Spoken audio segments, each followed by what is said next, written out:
Boa noite.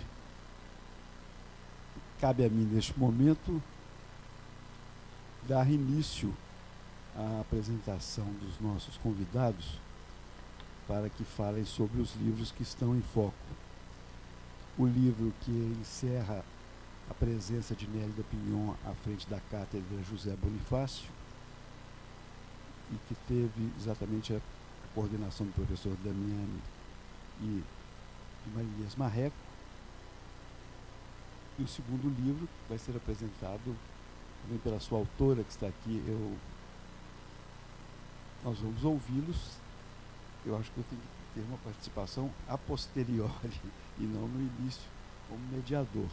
Mas não posso deixar de enfatizar a nossa alegria e expressar o reconhecimento pelo aniversário de IDEA. 1 ano de trabalho nessa casa, montada com tanto carinho e tanto cuidado por Maria Inês Marreco, a fim de que nós possamos ter um centro cultural dinâmico, moderno, avançado, um polo de altos estudos, lançamento de livros, apresentações artísticas e musicais.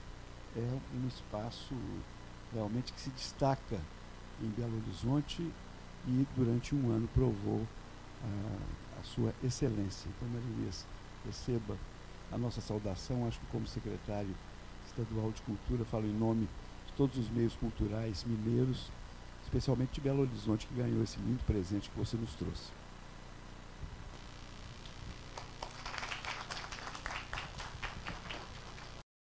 Queridos amigos mineiros, secretário de Cultura, meu querido amigo Ângelo Osvaldo, Maria Inês Marreco, que inventou essa maravilha que é esse centro cultural, IDEA, meus amigos Denise, Damiani o professor, enfim, e o público presente nessa cerimônia que vocês organizaram.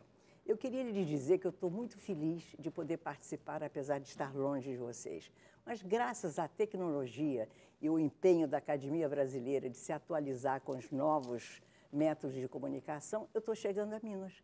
Eu estou chegando ao coração de Minas, essa Minas fundacional, que é um dos grandes panteões do Brasil. Nós estamos lançando hoje aqui, não é, como os senhores sabem, o livro que saiu publicado na USP, né?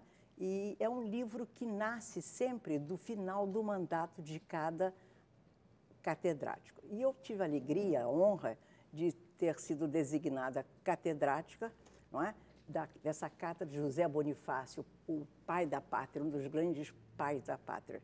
E essa cátedra pretende costurar todos os liames, todas as contradições, as maravilhas, as harmonias que estão presentes na formação desse nosso grande império ibero-americano, que é composto por 2 grandes línguas, a espanhola e a portuguesa e espanhola. Então, eu fui convidada, essa cátedra foi inaugurada pelo ex-presidente Lago, né, Ricardo Lago do Chile, e foi sucedido pelo Henrique Iglesias, um grande ibero-americano que esteve sempre presente nos postos mais elevados, foi inclusive presidente do BID, não é? Há mais ou menos uns 20 anos. Ele está sempre à frente das grandes iniciativas ibero-americanas, é um pensador. E ele, então, ele gosta dessa brasileira, porque nós brasileiros estamos sempre muito esquecidos, né? Vivemos isolados, né? Somos, a meu juízo, excessivamente periféricos em relação até ao próprio mundo ibero-americano de fala espanhola. E ele, então, indicou que eu fosse catedrática. E me deu esse privilégio, eu aceitei com muita alegria e ocupei um mandato ao longo de 1 ano e tive a felicidade de contar com 2 grandes assistentes, né? A Maria Inês Marreco, que é uma especialista, por sinal, da minha obra, e o Gerson Damiani, um homem que fala línguas. Eu já não sei mais quantas línguas ele fala, porque ele me confunde com todas elas, né? E, então, foram 2 assistentes magníficos que me acompanharam ao longo desse ano. Foi uma amizade muito grande, entrosamento perfeito. Eu escolhi como tema, porque você pode escolher um tema. E, no meu caso, eu escolhi um tema que me parece fundamental para a melhor compreensão de quem nós somos e de que forma nós estamos muito mais unidos que isolados uns dos outros, apesar de línguas distintas e apesar também de ignorarmos nossos mútuos mitos, não é isso? Então, eu escolhi uma análise sobre as matrizes do fabulário ibero-americano. Eu penso que talvez, o que me levou a escolher esse grande tema, é que talvez é o maior patrimônio do nosso continente, é a capacidade de imaginar.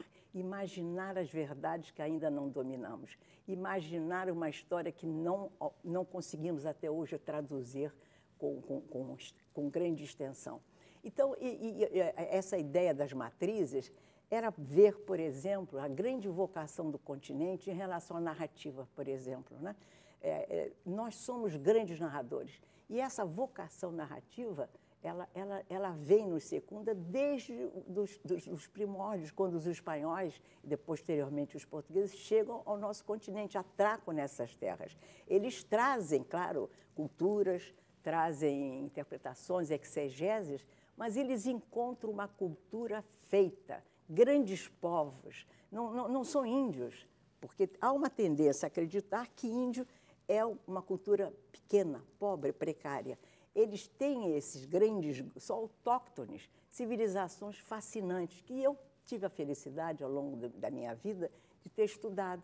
Eu sempre gostei dos maias, dos incas, os astecas menos, mas admiro, sobretudo, uma figura fascinante como a Malinche, que foi considerada por muito tempo a traidora da pátria. E, no entanto, ela não é, porque ela era a grande tradutora, ela que traduzia para Cortés a realidade a que ele procurava conhecer, até para dominar, para ser um guerreiro, um dominador. E ela exerce um papel fascinante, porque como tradutora você pode trair, nós sabemos. Então, até em que medida a interpretação dela favoreceu os da terra? Mas, enfim, essa é uma figura que eu quero destacar porque é preciosa para mim. Então, a ideia dessas matrizes, né, desse fabulário brasileiro, aliás, fabulário ibero-americano, vem desde sempre, vem percorrendo o continente como um curso de rio, sabe? Uma coisa extraordinária, culturas maravilhosas que, por sua vez, foram gerando sucessores, grandes escritores. Então, por exemplo, no caso brasileiro, eu apresentei muito o que eu chamo isso aqui, os siameses, Machado e José de Alencar.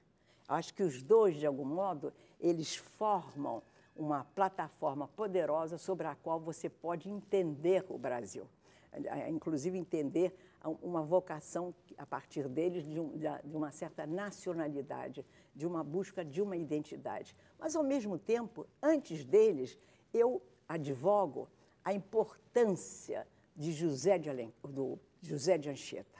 Eu acho que José de Anchieta, não sei se eu ficarei só nele, o José de Anchieta, quando ele faz a sua suposta pregação evangélica, ele prega uma estética absolutamente original, que nós nunca estudamos.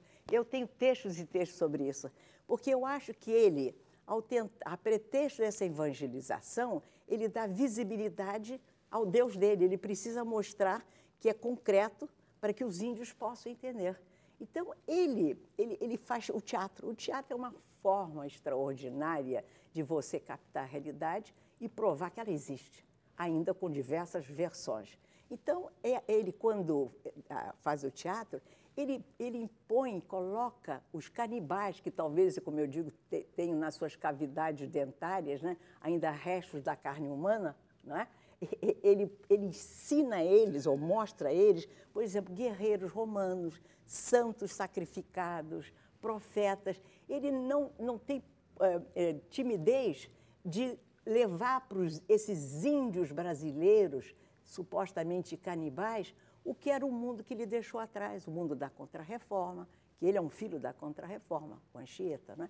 Então, eu acho que ele prega a ilusão, ele prega uma cópia, um simulacro da realidade, ele prega uma estética que eu acho extraordinária, que eu estou escrevendo sobre isso, a estética da carência, porque tudo é pobre. Ele, por exemplo, mostra uma árvore cujas folhas estão naturalmente, são trêmulas por conta do vento, ele faz disso um planejamento do teatro. Ele usa fórmulas gregas, do teatro grego, para que aqueles canibais, aqueles índios possam entender o que ele está dizendo. Então, eu prego muito a importância de Anchieta como fundacional de uma estética brasileira. Mas eu vou avançando ao longo desse curso maravilhoso que nós vivemos, né, nós três, né? Eu apresento, por exemplo, que me fascina, o mundo Inca. O mundo Inca é extraordinário, é brilhante. Tem uma filosofia dual que estabelece relações entre o firmamento, supostamente o céu, e a terra, né? Eles é um povo tão fantástico, tão fascinante, que eles inventam uma categoria, né, chamada os amaltas. Os amaltas tinham como função social, uma categoria, né, simplesmente, sabe o quê? Para preservar a memória daquele império. Então, eles se dedicavam a ajustar, a preservar, a interpretar, de alguma maneira, a memória daquele grande império. Então, um povo como esse, depois eles sofrem um golpe mortal. Cortam a cabeça, os espanhóis cortam a cabeça do imperador, que era um deus. Então, nós podemos ver, eu não quero também, porque eu sou perigosa, meus amigos, vocês sabem que quando eu começo a falar, vai 1 hora, 2 horas, né? Então, eu dou, ao falar dessa gente, dos Incas, eu falo de um escritor que eu recomendo, brilhante, brilhante, que é o Arguera, né? Que tem um livro belíssimo chamado Os Rios Profundos. Os nossos amigos aqui presentes são brilhantes, todos eles vão falar sobre o livro, sobre a nossa proposta de trabalho, em que medida nós ficamos tanto a dever ainda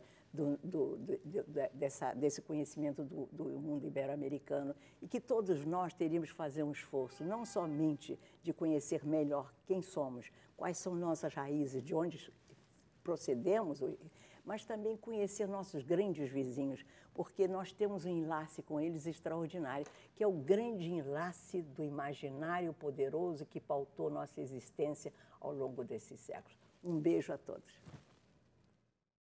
Bom, primeiramente é uma grande felicidade e honra ter sido convidado para vir lançar o nosso livro em Minas Gerais. Eu acho que isso mostra o trabalho que estamos fazendo agora de alastrar as nossas responsabilidades ibero-americanas, como a Nélida Pinhon disse, que somos muito acanhados nesse sentido.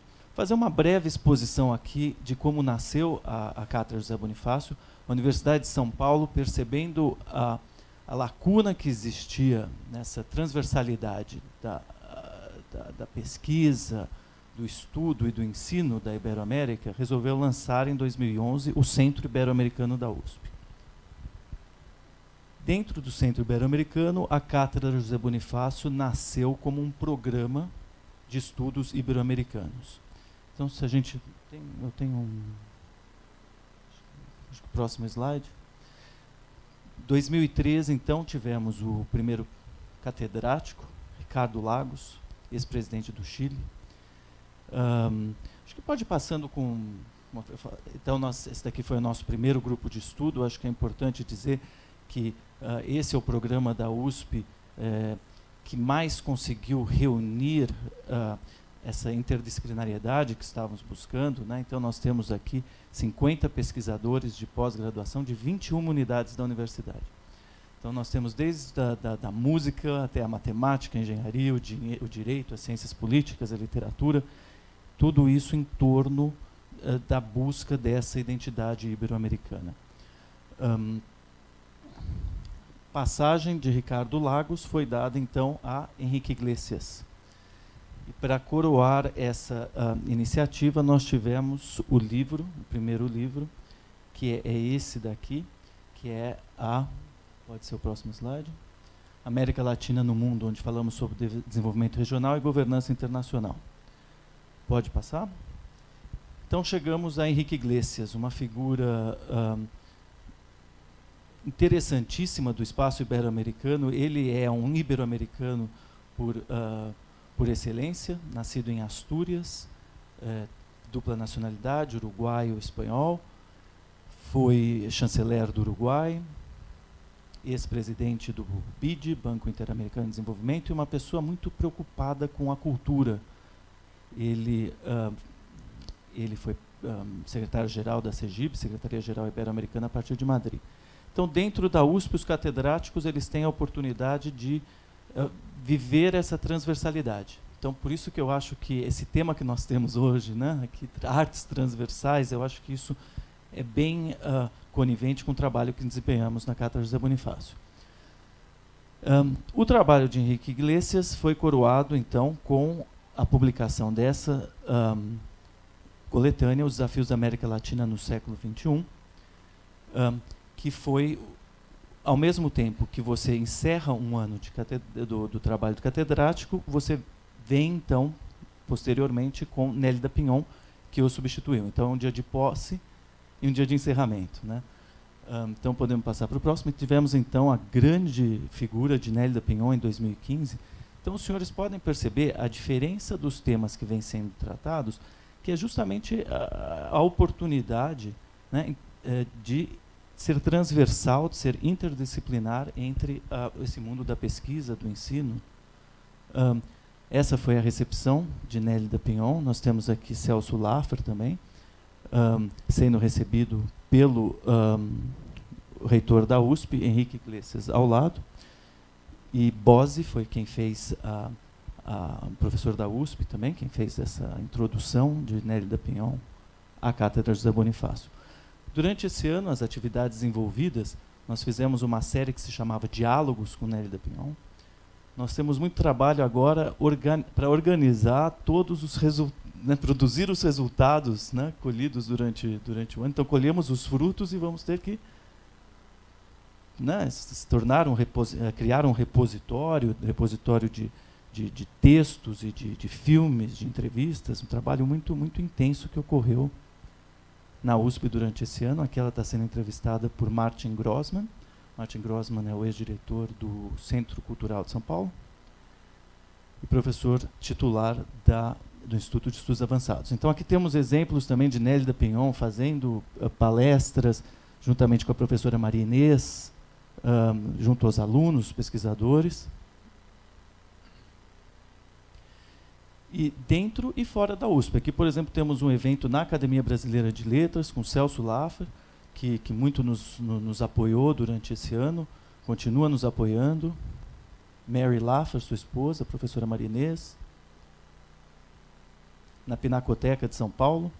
Então, esse trabalho, percebam que não é um trabalho que ele fica dentro da universidade, ele traz a sociedade para a universidade, né? É um trabalho de integração, ele é transversal e integrativo.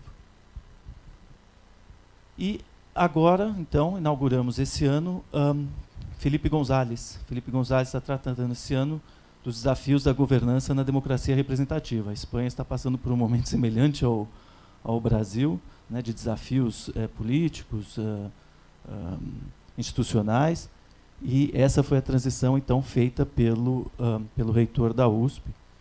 E eu estava falando agora mesmo com a professora Maria Inês que estou sofrendo de abstinência catedrática. Depois de um ano de trabalhar com Nélida Pinhon, é difícil não ter, e com a professora Maria Inês, é difícil não tê-las todos os meses na Universidade de São Paulo. Os alunos, os pesquisadores sentem falta da grande contribuição que prestaram durante o ano que estiveram lá, e que foi coroado, então, com esse livro, As Matrizes do Fabulário Ibero-Americano, que eu tive o grande prazer e honra de poder ajudar na organização, e que hoje estaremos lançando aqui nessa bela cidade, nesse belo estado que é Minas Gerais. Então, acho que era isso que eu tinha que falar sobre o que é a Cátedra José Bonifácio. Gostaria que nós tivéssemos a oportunidade de fazer, gostaria de convidá-los a São Paulo, convidá-los à Universidade de São Paulo, para que possamos fazer trabalhos conjuntos com esse centro de cultura, esse centro de ideias, de inovação, desenvolvimento, pensamento e artes, que as nossas portas estão abertas e seria uma grande honra, então, tê-los como um colaborador dos nossos trabalhos no âmbito dos estudos, da pesquisa e do pensamento ibero-americano. Muito obrigado.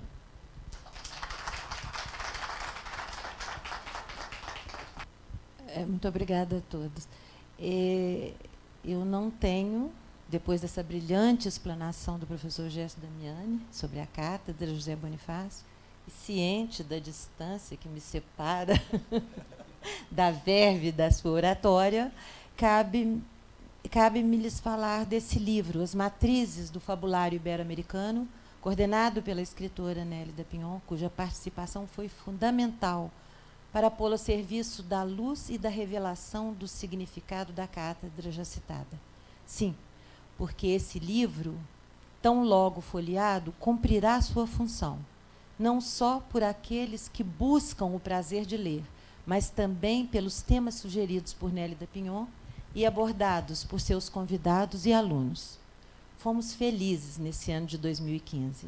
Mesmo sob a pressão de cumprirmos uma tarefa editorial dentro do curto prazo imposto pela editora EDUSP e dos critérios de duração da cátedra pelo Instituto de Relações Internacionais da USP, contamos com a disponibilidade imediata e a aceitação de todos os convidados da nossa catedrática, num gesto de solidariedade e generosidade. Agradecemos a todos que colaboraram para o êxito desse empreendimento, dentre eles os professores Alfredo Bose, Celso Laffer, Vanice Nogueira Galvão, Henrique Iglesias, o nosso secretário de Cultura, Dr. Ângelo Osvaldo, o atual presidente da Academia Brasileira, Dr. Domício Proença, a nossa querida amiga Denise Damiani, dentre outros nomes tal qual ilustres. Dentre idas e vindas a São Paulo, mergulhamos no mundo uspiano, a serviço da Cátedra José Bonifácio 2015. A doutora Nélida Pinhon definiu o tema que nortearia o projeto, as matrizes do fabulário ibero-americano, partindo do princípio de que o edifício civilizatório deste continente repousa, desde os seus primórdios, na aventura caótica, polissêmica e brilhante da escrita. Daí a necessidade de cumprirmos o dever de narrar, sem nos esquivarmos da soberania de uma escrita quase sempre visionária e poética, o instrumento maior e mais abrangente de captar a realidade. Assim, ao longo de desdobramentos e acréscimos, Nélida Pinhon apresentou magistralmente os temas escolhidos com o propósito de tanger a provável essência do nosso continente, a saber, a etnia das civilizações. O primeiro tema, a concepção do imaginário da escrita no poliédrico contexto brasileiro, desde as diversas manifestações autóctones ameríndias, moldadas pela imposição cultural do elemento colonizador ibérico e confrontadas com as várias culturas africanas, constituindo-se, assim, as bases primordiais da miscigenação étnica e cultural conformadora da nação brasileira. Uma tentativa de constatar como os pilares do imaginário repousam na arte narrativa e na invenção verbal.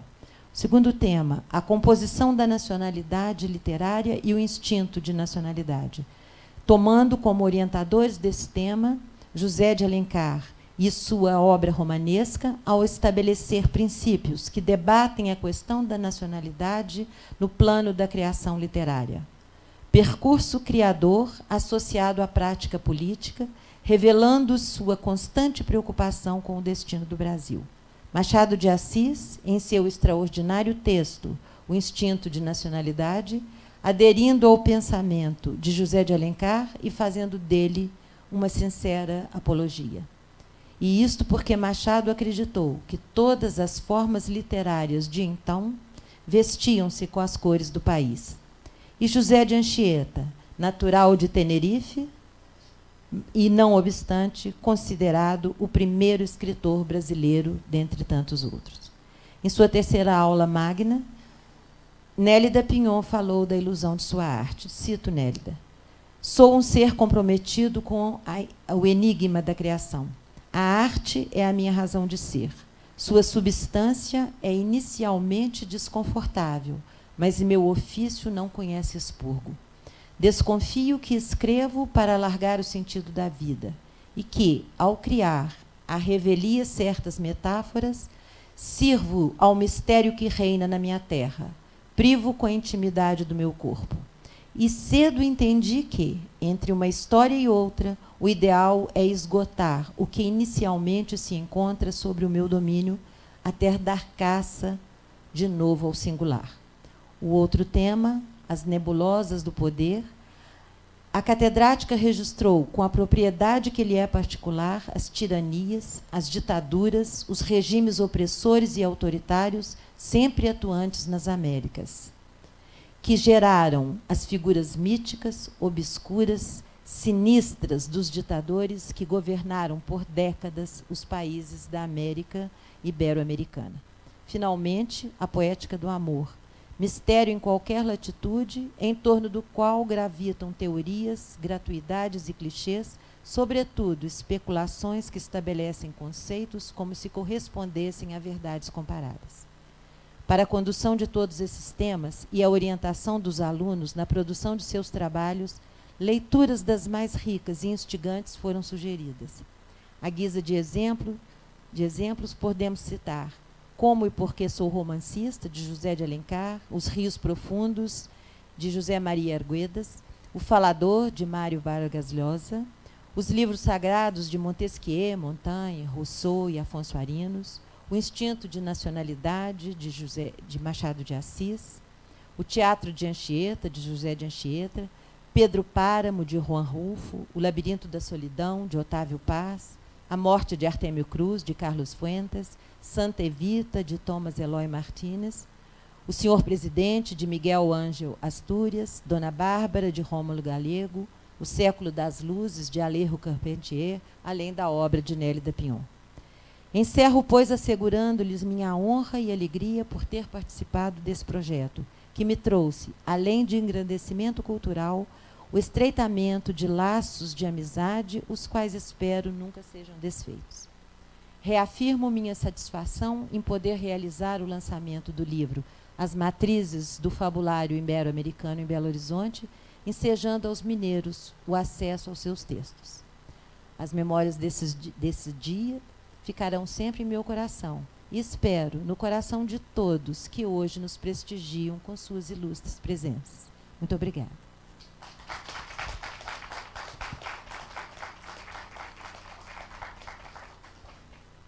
Boa noite.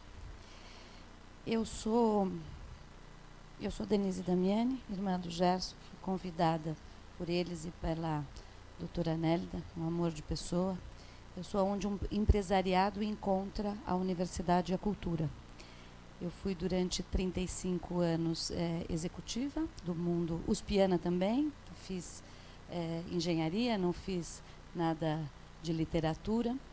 Mas durante esse meu período no mundo das empresas, onde eu fui presidente e vice-presidente de multinacionais, incluindo o Banco Itaú e consultorias internacionais, fui sócia da Accenture, da Bain & Company, muito longe do mundo acadêmico, me defrontei muito cedo com um tema que é o tema da mulher no mundo do trabalho. Sempre fui talvez a única da sala, tanto na engenharia como nos altos escalões onde eu galguei nas empresas. E me interessei muito do porquê que tinham tão poucas mulheres. E dentro do tema da utopia, comecei no ano 2000 a estudar, através de entrevistas, de uma maneira mais empírica, o que bloqueava as mulheres de subirem no mundo do trabalho, de ter mais altos cargos e de conseguirem, vamos dizer assim, quebrar o que hoje se chama de teto de vidro. Quando eu comecei a fazer essa pesquisa e este trabalho, em paralelo com a minha vida executiva, de mãe e de tudo que corre na vida, foi muito interessante porque eu, pela primeira vez, pude sair das exatas e entrar numa coisa mais humana que tinha a ver com essas entrevistas. E conversando com a Nélida, que é uma mulher muito adiante do seu tempo, foi uma precursora na coisa da liberdade feminina, nós trocamos muitas ideias do que a gente achava, do porquê que isso acontecia. E ela, muito generosamente, me convidou para escrever um capítulo do livro, do fabulário, que tem a ver com essa experiência das mulheres no Brasil e na América Latina, com este recorte de empoderamento. Então, eu tive a felicidade de, mesmo sem ser do mundo literário, poder estar, então, incrível companhia neste livro. E a Marinês me pediu também que eu pudesse vir, porque eu estou lançando um livro sobre as entrevistas que eu fiz com essas mulheres todas nos últimos 15 anos. Eu entrevistei da Hillary Clinton, a Nélida Pinhon, a minha funcionária de casa. Então, é um livro que perpassa entrevistas que tenham a ver com o mundo do trabalho e o mundo do galgar posições numa sociedade que é uma sociedade que não ajuda muito as mulheres a subirem para altos escalões. Nós temos hoje, no Brasil e no mundo, em média, 3% das posições de alto escalão, presidentes de empresas, são mulheres, 3%. 97% são homens. Quando você pega a média das empresas, ou seja, na base, a gente tem um meio a meio, tem uns 50%. Algumas empresas até têm mais mulheres do que homens, mas a média é meio a meio. E você vê que as mulheres caem pelo meio do caminho na hora de galgar. Todo o meu foco foi um foco de entender por que isso acontecia. E tem muitos clichês, e tem muita bias, não sei falar em português. Tem muitos vieses e muitas crenças do porquê que isso acontece. Porque as mulheres têm filhos, abandonam as carreiras. E eu fui entrevistei mais de 500 mulheres. E eu tirei uma conclusão, vamos dizer assim, de tudo isso, de todo mundo que eu falei, que tem um pilar que é um pilar central, que é o pilar de ter dinheiro. As mulheres não galgam porque elas não conseguem uma base financeira para poder se sustentar. E isso tem, vamos dizer assim, raízes históricas. Nós não estamos reinventando a roda a partir do nada. Quer dizer, isso tudo vem de muito tempo.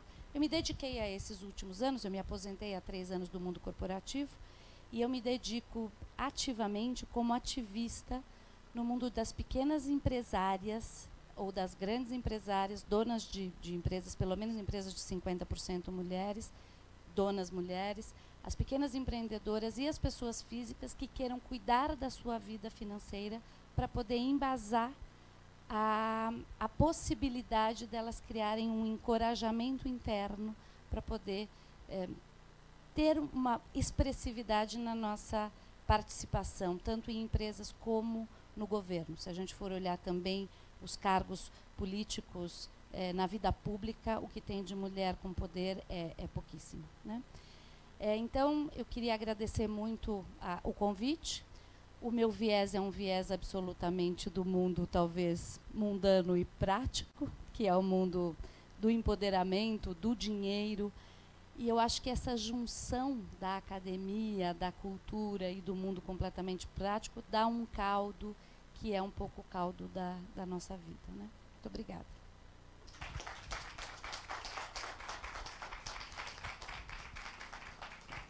Bom, nós estamos chegando ao final desse bate-papo.